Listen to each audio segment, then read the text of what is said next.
റിയാദിലേക്ക് മികച്ച നിക്ഷേപകരെയും പ്രതിഭകളെയും ആകർഷിക്കുന്നതിന് ലക്ഷ്യമിട്ട് പ്രഖ്യാപിച്ച പ്രീമിയം ഇഖാമകൾക്കുള്ള നിബന്ധനകൾ പുറത്തിറക്കി.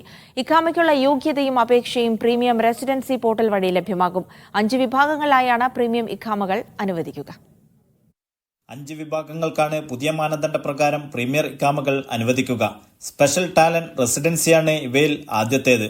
ആരോഗ്യ, ശാസ്ത്ര, ഗവേഷണ മേഖലയിൽ പ്രവർത്തിക്കുന്ന പ്രൊഫഷണലുകൾ, രാജ്യത്തെ സ്വകാര്യ സ്ഥാപനങ്ങളിലെ ഉയർന്ന തസ്തികകളിലുള്ള എക്സിക്യൂട്ടീവുകൾ എന്നിവർക്കാണ് ഇഖാമ അനുവദിക്കുക.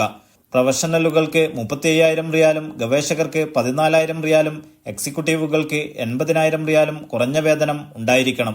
5 വർഷത്തേക്കാണ് പ്രീമിയം റെസിഡൻസ് അനുവദിക്കുക. 4,000 റിയാൽ ഫീസ് വരുന്ന ഇഖാമ മാനദണ്ഡങ്ങൾ കൃത്യമായി പാലിച്ചാൽ പുതുക്കാനുള്ള അവസരവുമുണ്ടാകും. കല, കായിക, സാംസ്കാരിക മേഖലകളിലെ വിദഗ്ധർക്ക് അനുവദിക്കുന്ന ഗിഫ്റ്റഡ് റെസിഡൻസിയാണ് രണ്ടാമത്തേത്. കായിക മന്ത്രാലയത്തിന്റെ പ്രത്യേക അനുമതിയാണ് ഇതിന്റെ യോഗ്യത.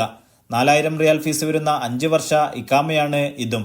നിബന്ധനകൾക്ക് വിധേയമായി പുതുക്കുകയും അനിശ്ചിതമായി കാലാവധി നീട്ടി നൽകുകയും ചെയ്യും. നിക്ഷേപകർക്കുള്ള ഇൻവെസ്റ്റർ റെസിഡൻസിയാണ് മൂന്നാമത്തേത്. സൗദി നിക്ഷേപ മന്ത്രാലയത്തിന്റെ നിക്ഷേപക ലൈസൻസും ആദ്യ 2 വർഷത്തിനുള്ളിൽ 70 ലക്ഷം റിയാലിൽ കുറയാത്ത നിക്ഷേപവും കുറഞ്ഞത് 10 പേർക്ക് തൊഴിലവസരവും സൃഷ്ടിക്കൽ എന്നിവയാണ് യോഗ്യത. 4,000 റിയാൽ ചിലവ് വരുന്ന 5 വർഷ ഇഖാമയോ സ്ഥിരതാമസ ഇഖാമയോ അനുവദിക്കും. എന്റർപ്രണർ റെസിഡൻസിയാണ് അടുത്തത്.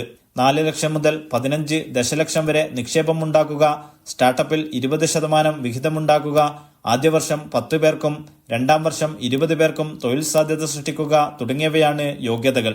റിയൽ എസ്റ്റേറ്റ് ഓണർ റെസിഡൻസിയാണ് അവസാനത്തേത്.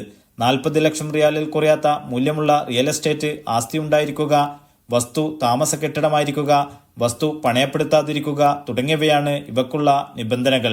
Naushad റിക്കൂർ, media 1, Dammam.